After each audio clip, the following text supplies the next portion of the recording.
God damn, I was about to make this video with no shirt on. Alright. Welcome to the Cosmos Young Stars. Just out here. And in this video, I'm going to be talking about what I feel like is basic knowledge or quite common sense. If you ask me, it's just I feel like it goes over the majority of people's heads. So just bear with me. I'm going to be going into a specific situation, like to start off, and then towards the half of the video, you understand where I'm going, where I'm coming from, or where I'm getting at. So, I'm assuming that most of y'all are either students, or you're working full-time, or just dedicating most of your day working towards a specific goal, right? So with that in mind, have you ever caught yourself feeling like you're wasting too much time just on your phone, or feeling like you should be productive, but you're just procrastinating on your phone, just wasting time?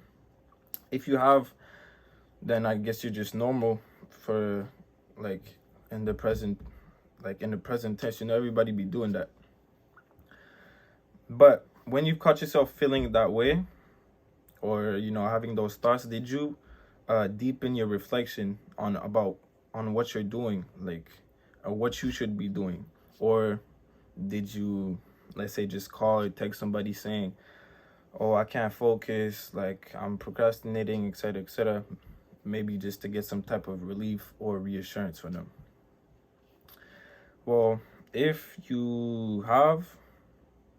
that's the case for you, then I don't need to tell you that this behavior cannot perpetuate in your life. So I did the math, and I looked up also that the average time spent per day on the phone for a North American is about 5 hours a day. Now, if you're around 20 years old, maybe 3 years, 4 years above or under, then it's definitely more than 5 hours. Let's be honest. But for the sake of this video, we'll just say 5 hours will be reasonable. So, if I tell you, I did the math, right? So if I tell you that in 5 years, if you keep that up, 5 hours a day, in 5 years, you have spent 10,000 hours on your phone. That means it's 417 days. In 5 years, you spent more than 1 full year on your phone. That time could have been spent being productive, working on a project, personal growth, making money. I don't need to tell you what that time could have gotten you if it was invested in, let's say, a better activity than just being on your phone. So if you knew that, would you change the way would you change your behavior? Would you change what you do in your day? Probably. I hope so. So yeah, so your cell phone is, the original purpose, I guess, would be to either text or call using your phone number. But that's not what you're spending 5 hours or more on your phone for. Let's be honest, it's probably social media. So if I ask you the question, what's the reason why you downloaded your social media, then you would probably tell me because it gives you a specific experience for texting or interacting with people, posting pictures, replying to people's pictures, stories, etc., etc., and also just communicating with friends. Yeah. But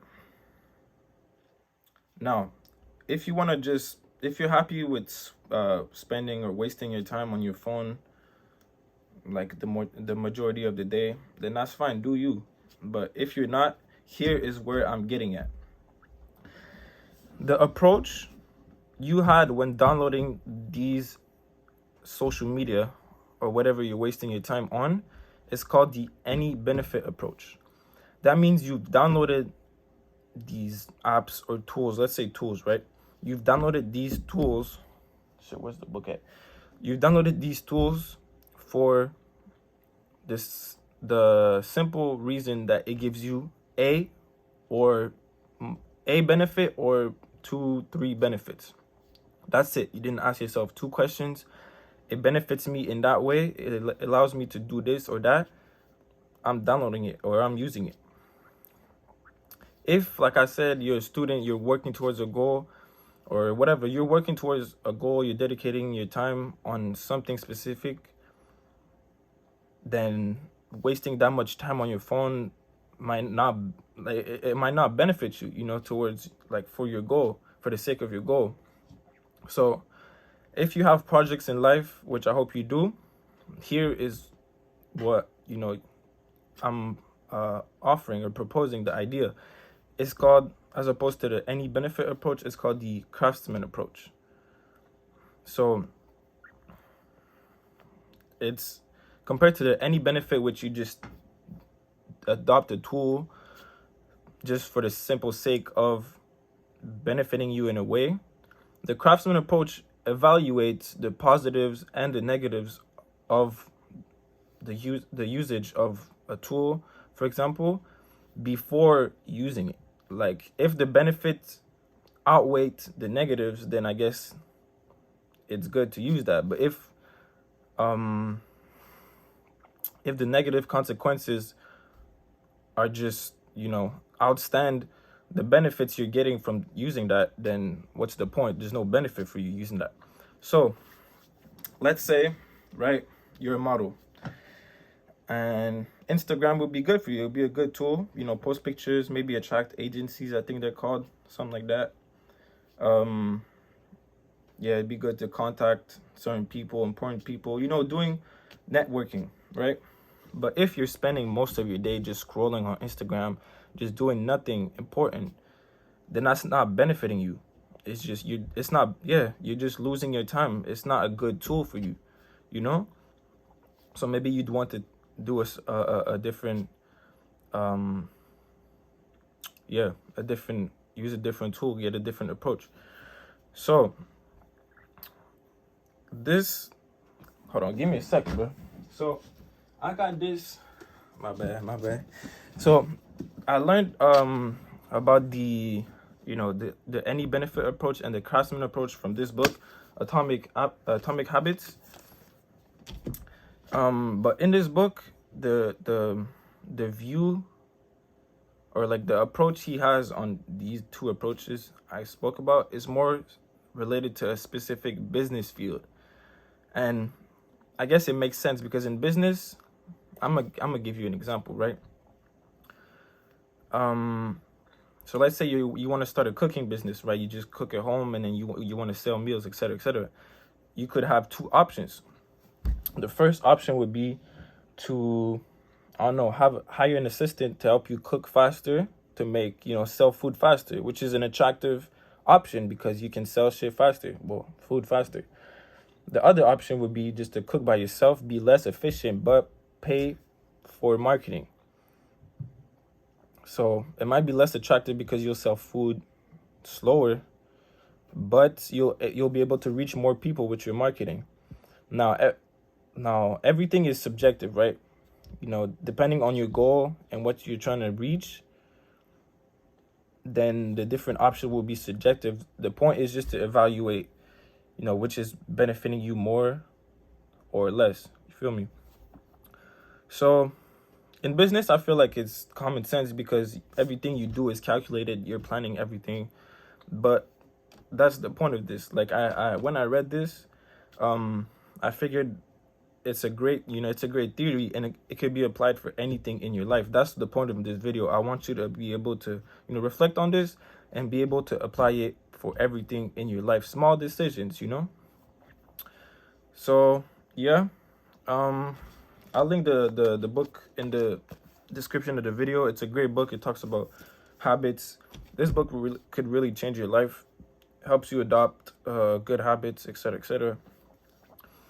But yeah, I hope it was clear. So just for a brief resume of the video, or recap, whatever. The like probably that's what I said. The majority of people like may be adopting or just starting to use certain tools or just certain things. They just do certain things because it gives them a benefit, but they don't think about the consequences that might happen in the long run. So for example, last example, right? If I'm depressed, that's very common sense, but I bet most people don't see it as that. When I'm depressed, when I'm sad, something just hit me emotionally, I want some type of relief. I may, oh, let me smoke or something. Like it'll change my mood. It'll brighten me up. Well, what you're not getting is that could be the topic of another video, but if to escape that little, no, I ain't gonna go too deep into that. But I ain't gonna. That might be the subject in another video.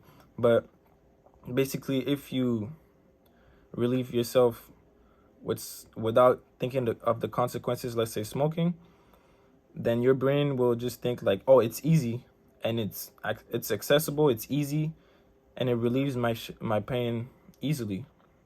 So then you'll want to do it again and again, and then the consequences will start to show themselves. You may not realize it, but then you want to smoke more every time you feel down, etc., etc. Like, it's just calculating.